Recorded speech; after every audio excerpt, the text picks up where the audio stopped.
الحمد لله وحده والصلاة والسلام على من لا نبي بعده أما بعد فأعوذ بالله من الشيطان الرجيم بسم الله الرحمن الرحيم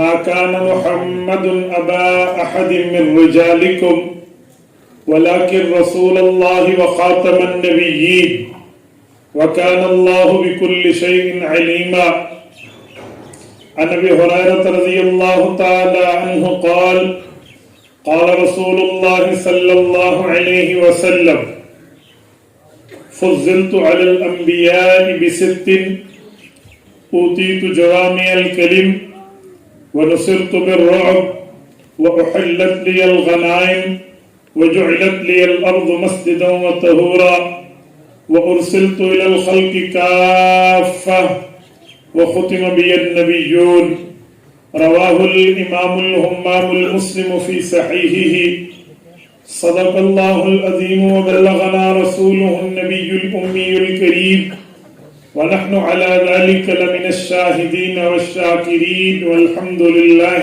رب العالمين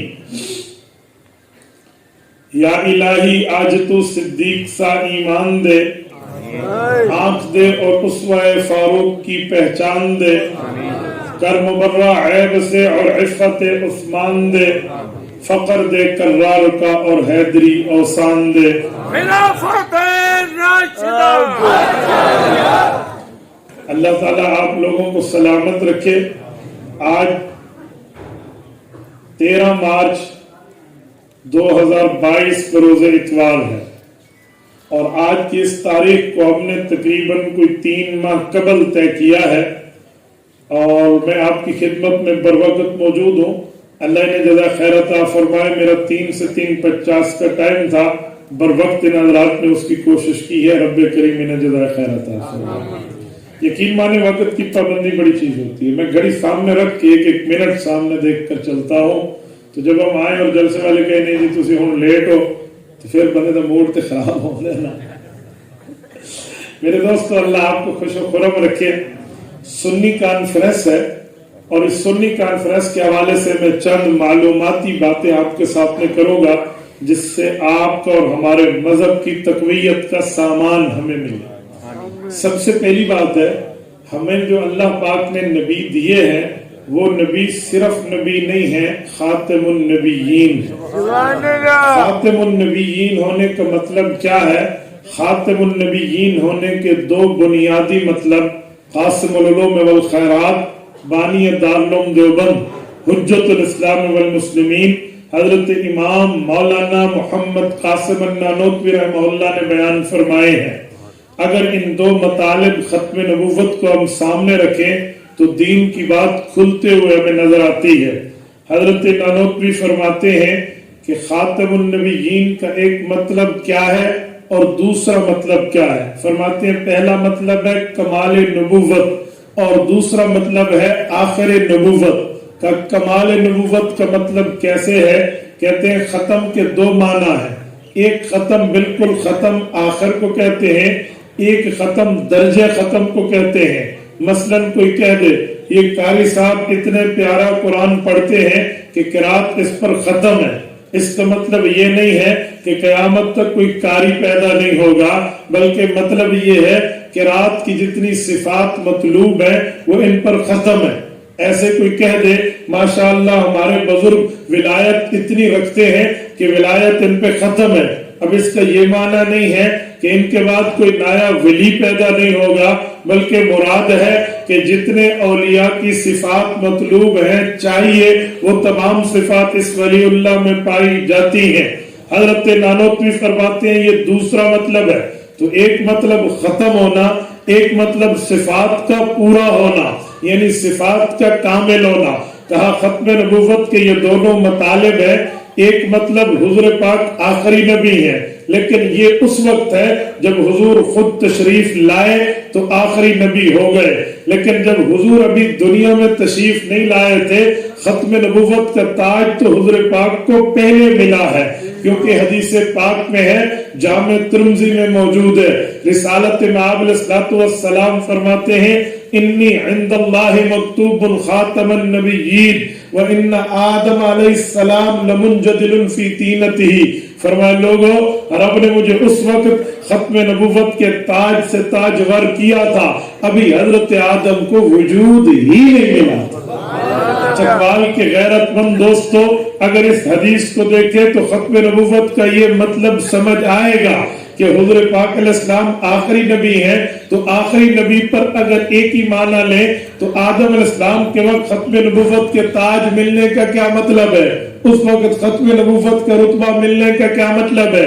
اگر اس وقت کی ختم نبوت کا معنی آخری لیں تو مرزائی یہ سوال کرتے ہیں، وہ کہتے ہیں حضور پاک نے تو فرمایا میں آدم علیہ السلام کے وقت سے خاتم النبیین ہوں، جب حضور پاک ادھر کے وقت سے خاتم النبیین ہے تو پھر پتا چلا ان کے بعد سارے انبیاء آئے، ختم نبوت میں فرق نہیں آیا، اب ختم نبوت میں مرزا کے آنے سے فرق کیسے آئے گا؟ اس سوال کا جواب یہی ہے جو قاسم العلوم نے دیا ہے، وہ فرماتے ہیں ختم نبوت کے مطلب سمجھو، جب تک حضور دنیا میں نہیں آئے ختم نبوت کا تاج پہلے ملا، مطلب اور ہے، جب حضور خود تشریف لائے اب مطلب اور ہے، وہ کہتے ہیں لفظ ایک ہو مطلب دو ہو سکتے ہیں، ہم نے کہا جی ہاں ایک لفظ ہو استعمال میں فرق میں استعمال کریں گے تو فرق آئے گا۔ آپ کہیں گے کیسے؟ میں یہاں رک کر آپ سے ایک سوال کرتا ہوں، مجھے بتائیں کوئی بندہ جان بوجھ کر روزے میں کھائے، جان بوجھ کر پیے، اسے پتا ہو میرا روزہ ہے، جان بوجھ کے کھانا شروع کرے، جان بوجھ کے پینا شروع کرے، چکوال کے دوستوں روزہ بچے گا؟ سارے بتاؤ، شاید کوئی کہے بچے گا، میں کہتا ہوں بچے گا، میں دلیل کی دنیا میں کہتا ہوں بچے گا۔ جان بوجھ کے کھائے روزہ بچے گا، جان بوجھ کے پیے روزہ بچے گا۔ آپ کہیں گے کیسے؟ ایک بندہ جان بوجھ کے قسم کھائے، میں نے روٹی کھانا تھوڑی کہا ہے، میں نے تو کھانا اور پینا کہا، ایک بندہ جان بوجھ کے قسم کھائے اللہ کی قسم ایسا ہے، بتاؤ روزہ بچے گا؟ ابھی تو آپ نے کہا کھانے سے نہیں بچتا۔ ایک بندہ جان بوجھ کے غصہ پی جائے، کوئی گالی دے اور یہ غصہ پی جائے، جان بوجھ کے پیتا رہے، روزہ اس کا جائے گا؟ سارے بولیے، اب آپ کی آواز آہستہ ہو گئی، میں مسئلہ سمجھانے لگا ہوں، اب اس کا روزہ جائے گا؟ تو پھر آپ نے کیوں کہا کھانے پینے سے روزہ جاتا ہے؟ اب سنیں، اس کے بھی دو مطلب ہیں، کھانا کھانا پانی پینے سے جان بوجھ کے روزہ جاتا ہے، قسم کھانا اور غصہ پینے سے نہیں جاتا۔ ہم نے کہا بچوں قادیانی اعتراض نہیں کر سکتا، اگر تو ختم نبوت میں ختم کے معنی پہ اعتراض کرے گا ہم پوچھیں گے یہ ختم کا لفظ حضور پاک کی آنے سے پہلے استعمال ہوا یا آنے کے بعد استعمال ہوا؟ اگر آنے سے پہلے استعمال ہوا پتہ چلا رتبے حضور پہ ختم ہے، آنے کے بعد استعمال ہوا پتہ چلا زمانے حضور پہ ختم۔